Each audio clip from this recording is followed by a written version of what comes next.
بسم اللہ الرحمن الرحیم نحمدہ و نصلی علی رسولہ الکریم۔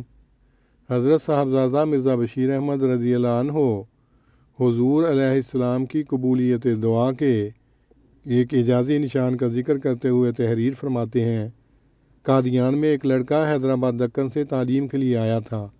اس کا نام عبدالکریم تھا اور وہ ایک نیک اور شریف لڑکا تھا۔ اتفاق سے اسے حضرت مسیح موعود علیہ السلام کے زمانے میں دیوانے کتے نے کاٹ لیا۔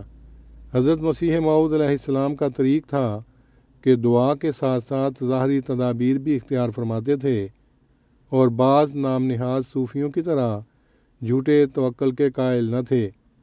آپ نے اس لڑکے کو کسولی پہاڑ پر علاج کے لیے بھجوایا اور وہ اپنے علاج کا کورس پورا کر کے قادیان واپس آ گیا اور بظاہر اچھا ہو گیا، مگر کچھ عرصے کے بعد اس میں اچانک مخصوص بیماری ہائیڈروفوبیا کے آثار پیدا ہو گئے۔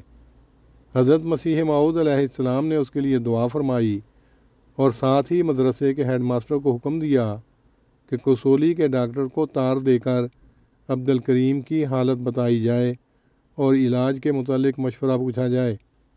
کسولی سے تار کے ذریعے جواب آیا، sorry nothing can be done for Abdul Karim, یعنی افسوس ہے کہ بیماری کے حملے کے بعد عبدالکریم کا کوئی علاج نہیں۔ اس پر حضرت مسیح موعود علیہ السلام نے فرمایا، ان کے پاس علاج نہیں، مگر خدا کے پاس تو علاج ہے۔ چنانچہ حضور نے بڑے درد کے ساتھ اس بچے کی شفا یابی کے لیے دعا فرمائی اور ظاہری علاج کے طور پر خدائی القاء کے ماتحت کچھ دوا بھی دی۔ خدا کی قدرت سے یہ بچہ حضور کی دعا سے بالکل تندرست ہو گیا، یا یوں کہو کہ مردہ زندہ ہو گیا، اور اس کے بعد وہ کافی لمبی عمر پا کر فوت ہوا۔